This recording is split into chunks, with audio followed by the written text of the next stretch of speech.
का मतलब भारत पर लोग गर्व करें।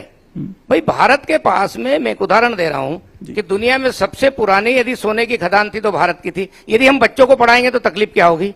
पाइथागोरस प्रमेय, यदि गणित में लोग कहते हैं कि पाइथागोरस प्रमेय है, हमारा कहना है कि उसके 1000 साल पहले बोधायन ने उस सरलता के साथ में उस सूत्र का हल कर दिया था। तो बोधायन का उल्लेख क्यों नहीं किया किताब लिखने वालों ने?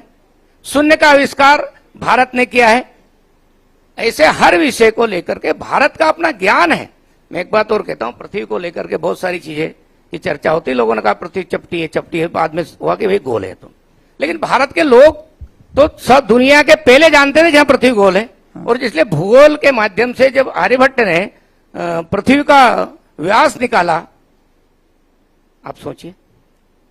नहीं तो इसमें बच्चा कंफ्यूज होगा सर? नहीं होगा कंफ्यूजन। मैं नहीं होगा। अरे मैं बता रहा हूँ आपकी बात ठीक है। नहीं, जब हम ये पढ़ाएंगे कि भारत के आर्यभट्ट ने पृथ्वी का व्यास निकाल दिया था और उसका इतना वो था, आज के उससे बहुत कम अंतर है।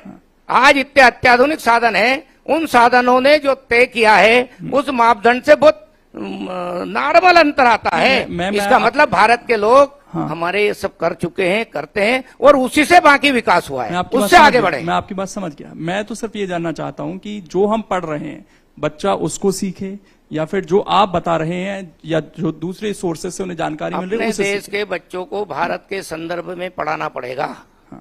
हमारे देश के पास ज्ञान कोई श्रेष्ठ ज्ञान था, उसको बताना पड़ेगा। लोगों ने कहा खेल जगत में कि ओलंपिक 2800 साल पहले है। भारत के पास में 2800 साल के भी 3000 साल पुराने स्टेडियम मिले हैं। अब ये हम बता रहे हैं, ठीक है 2800 साल हुए दुनिया को सामूहिक खेल की भावना के साथ, लेकिन भारत के पास जो स्टेडियम मिले हैं साढ़े उससे भी 3000 साल पहले, यानी कितने, आज से 5000 साल पहले के स्टेडियम खुदाई में मिले हैं। तो इसका मतलब भारत के लोग खेल जानते थे ना। हम यही तो बताना चाह रहे हैं कि भारत के लोग सब जानते थे ना। आप उस चीज को आगे से क्यों पढ़ाना चाहते हो? भारत मुझे का इससे याद आया, मलखंब जैसे खेलों को अब लेकर आ रहे हैं आप, उसमें शेड्यूल में भी जोड़ा है। तो ये कोशिश है, अभी कुलपति का नाम भी बदला गया, तो ये उसी चीज में आगे बढ़ रहे हैं आप धीरे धीरे। भारतीय जो खेल है, जो परंपरागत उससे समाज में प्रचलन में थे, उन खेलों को हम फिर से अपने कैलेंडर में हमने शामिल किया है। स्कूल शिक्षा विभाग वाले ने भी किया है, हायर एजुकेशन में भी किया है, और ऐसी खोज होती जा रही है। उनको तथ्यों के साथ में हम जब सब आ रहा है तो हम करने जा रहे हैं। एक और उदाहरण देना चाहता हूं। हमारे सामने सब लोग ये मानते हैं कि जितना ये इंजीनियरिंग और आर्किटेक्ट है दुनिया से हमारे देश में आया, लेकिन आपको एक भारतीय के नाते यदि सोचेंगे तो आपको गर्व होगा।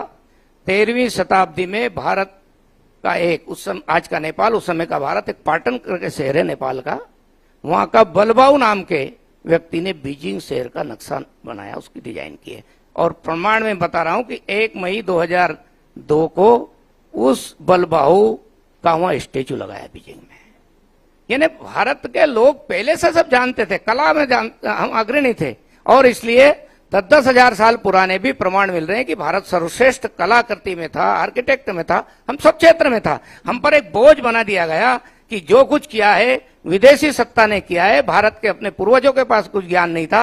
हम तो केवल उसका खंडन करना चाहते थे कि भारत के पूर्वजों के पास श्रेष्ठ ज्ञान था, उसी ज्ञान के आधार पर लोगों ने और काम किया है। आज दुनिया उससे दिख रही है। अच्छा, ये सारी चीजें जो अब हैं, खेलों में रुझान बढ़े, और आप क्योंकि उच्च शिक्षा मंत्री हैं, यही वो एज होती है जहां पर बच्चे को हमें बताना है कि पढ़ना भी है, खेलना भी है। आज ओलंपिक्स में जीतना भी शायद एक बहुत बड़ी अचीवमेंट है, अगर अपने देश की छवि बनानी है। अगर वहां भारत के 6 मेडल आते हैं अभी भी, आपको लगता है इसमें और बेहतर किया जा सकता है? 140 करोड़ निश्चित रूप से भारत का खिलाड़ी जिस गति के साथ आगे बढ़ रहा है, आने वाले समय में खेल के क्षेत्र में भी केवल हम दिखने वाले हैं, क्योंकि हमारे देश के लोगों का पुरुषार्थ किसी से कम नहीं है।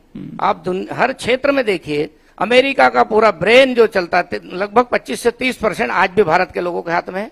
ब्रेन में किसी प्रकार से हम कमजोर नहीं है, केवल उनमें आत्मविश्वास पैदा करने की जरूरत है। और आत्मविश्वास जब पैदा होता है, जब उसको उत्साहित करो। आत्मविश्वास इसमें पैदा नहीं होता है कि तुम्हारे पिताजी के पास कुछ नहीं था, तुम्हारे देश के पास कुछ नहीं था, तुम्हारे गांव के पास कुछ नहीं था, तुम्हारे परिवार के कुछ पास नहीं थी। इस प्रकार की हीन भावना से यदि ग्रसित करोगे, इसी प्रकार भाषा को लेकर है। आप दुनिया के कई देश हमारे साथ स्वतंत्र हुए, उनने सबने अपनी अपनी मातृभाषा में दुनिया के मंच पर आज खड़े हो गए, और हम आज भी हम सोचते हैं नहीं अंग्रेजी के बगैर नहीं चलेगा। भारतीय भाषाओं को सीखना चाहिए, उसकी बजाय हम अंग्रेजी की ओर जा रहे हैं। अंग्रेजी सीखना मेरी दृष्टिकोण से कोई गलत नहीं, लेकिन अपनी मातृभाषा को हीन दृष्टि से देखना, इस हीन भावना से उभारना और सत्य का उद्घोष मंच पर करते जाना लोगों को, उसी से लोगों में नैतिकता आएगी। उस देश के प्रति काम करना, अपनी मिट्टी के लिए काम करने का संस्कार शिक्षा से आ सकता है। वो उस प्रकार का परिवर्तन करने की आवश्यकता है जो राष्ट्रीय शिक्षा नीति में आगे करने जा रहे हैं। अच्छा, राष्ट्रीय शिक्षा नीति में सर स्कूलों से ही बदलाव की बात कही गई है। जो 10+2 का कॉन्सेप्ट हुआ करता था उसको चेंज करने की कोशिश की गई है। ये कितना जरूरी था कि हम एक ही पैटर्न पर पढ़े जा रहे हैं, उसको बदलना कितना जरूरी? देखिए 10+2 या इससे कोई ज्यादा अंतर नहीं पड़ेगा।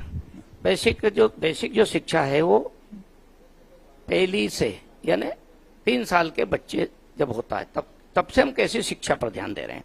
हमने बड़े बड़े बस्ते दे दिए, कई बार तो बच्चे के वजन से ज्यादा बस्तों का वजन है।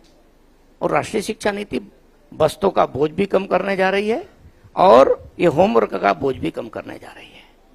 ये सारे परिवर्तन सैद्धांतिक रूप से हो रहा, धीरे धीरे करते करते उसको लागू करने का क्रम चलेगा। जैसे जैसे राष्ट्रीय शिक्षा नीति लागू होती जाएगी हमारे बच्चे बस्तों के भविष्य से भी मुक्त हो गए। 3 साल के बच्चों को खेल खेल में शिक्षा कैसे दे सकते हैं, प्रकृति और संस्कृति को मिलाकर शिक्षा कैसे दे सकते हैं। और उसके बाद में जब पहली कक्षा में जाएगा तो उसको जरूरी नहीं कि बस्तों का बोझ स्कूल में लेकर जाए। वो स्कूल में रहेंगे, बस्ता पुस्तकें स्कूल में रहेगी और बच्चा घर आएगा तो केवल खेलेगा, कोई होमवर्क नहीं होगा। इस प्रकार का जब परिवर्तन होगा तो बच्चों में जो स्वयं विकास होना चाहिए, स्वयं पैरों पर खड़े होने का, तो समाज से केवल संस्कार ग्रहण करेगा, बाकी वो संस्थान उसको प्रेरित करेंगे। इस प्रकार का एक आदर्श व्यवस्था देश में धीरे धीरे करके बनने जा रही है। अच्छा सर, वैसे आप उच्च शिक्षा मंत्री हैं, लेकिन स्कूलों के हाल फिलहाल के 2-3 मामले आपने भोपाल के ही सुने होंगे। एक छोटी बच्ची के साथ किस तरह का घटनाक्रम हुआ, कुछ छात्राओं के हमने वीडियोस देखे, आपने भी देखे होंगे। वो स्कूलों में इतने गुस्से में आ गई वो कि पंखे तोड़ दिए, बेंच तोड़ दिए। ये कितनी बड़ी चुनौती है कि वहां पर डील कैसे किया जा रहा है बच्चों के साथ कि बच्चे इतने आक्रोश में आ गए और एक छोटी बच्ची के साथ इस तरह का घटनाक्रम। हाँ, आज के बच्चे पहले इतने साधन नहीं थे हमारे पास, रोज टीवी पर मोबाइल पर जो कुछ परिवर्तन हो रहा सब देख रहे हैं। और इसलिए मैं कहूंगा कि आज की सहनशीलता भी धीरे धीरे कम हो रही है। ये सारे समाज का एक परिदृश्य आ रहा है। इसके लिए वही संस्कार का जो पैटर्न है, शिक्षा है एक श्रेष्ठ नागरिक निर्माण करने का उपक्रम है। शिक्षा केवल पढ़ना लिखना सिखाना तक सीमित नहीं है, अक्षर ज्ञान तक सीमित नहीं है। मेरे पास ऐसे उदाहरण है कि जो लोग जिनको हमने अशिक्षित कह दिया वो भी श्रेष्ठ दर्शन को प्रतिपादित कर सकते हैं। एक अशिक्षित महिला श्रेष्ठ ज्ञान अपने अंदर रखती है अपने परिवार का पालन पोषण करने के लिए, लोगों को बताने के लिए। लेकिन हमने शिक्षा से वो चीजें हटा करके क्या कर दिया, उन्होंने कहा केवल छोटे उम्र के बाद में ही अभिभावक सोचता पैकेज, कितना पैसा मिलेगा, कहां पर जॉब मिलेगा। उसको श्रेष्ठ नागरिक बनाने का लक्ष्य ही नहीं रखा ना, पूरे सिस्टम ने नहीं रखा, बाहर कर दिया।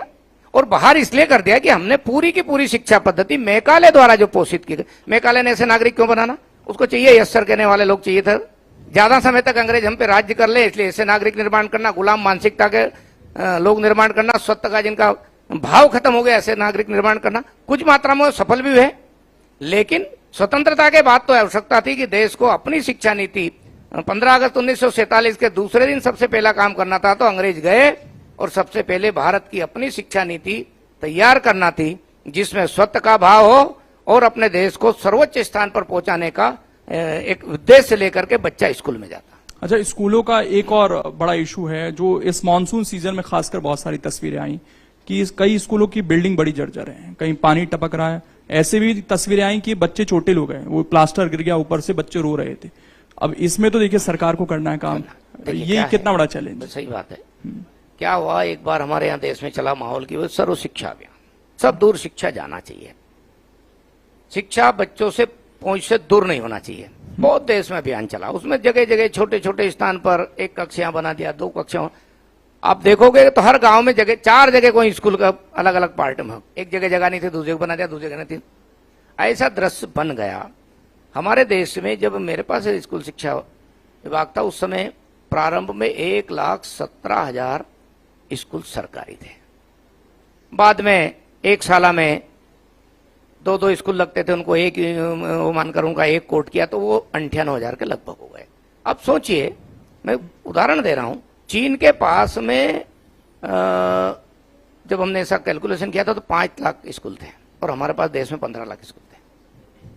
भी 2-3 साल पहले की बात है, आंकड़ा बुलाया था वहां का। तो 5 लाख स्कूल में उस देश को चला रहा है, हमारे पास 15 लाख स्कूल है। 15 लाख स्कूलों को ठीक करने के लिए यदि कोई स्कूल होना चाहिए, उसी में से जो सीएम राइज का कॉन्सेप्ट उसी में से आया था और उसी में से हम कोशिश कर रहे हैं कि उनके अधोसंरचना का, शिक्षकों का और सारी व्यवस्थाएं अच्छी रहे, यानी विद्यार्थी बगैर तनाव के उस कैंपस में आए, ये सारा प्रयास हम कर रहे हैं। अच्छा, आज की डेट में अगर आप ऐसे स्कूल खड़े कर देंगे सर जो प्राइवेट को टक्कर दें, तो सरकार क्या 100% सोच रही है कि हम ऐसे हर एक बच्चे को ऐसे स्कूल दे सकें? ये बड़ा मुश्किल टास्क है, क्योंकि बच्चा प्राइवेट की तरफ इसीलिए जाता है, उसको लगता है कि वहां ज्यादा बेहतर शिक्षा मुझे मिलेगी। देखिए, हाँ, मेरी मान्यता ये है कि शिक्षा समाज का काम है। भारत में मैंने जिन 7 लाख गुरुकुलों का उल्लेख किया था, उस 7 लाख गुरुकुल सरकार नहीं चलाते थे। कौन चलाता था? समाज चलाता था। और हम शिक्षा में सर्वश्रेष्ठ थे, दुनिया को ज्ञान देने वाले देश थे। इसका मतलब हमारी शिक्षा पद्धति सर्वश्रेष्ठ थी।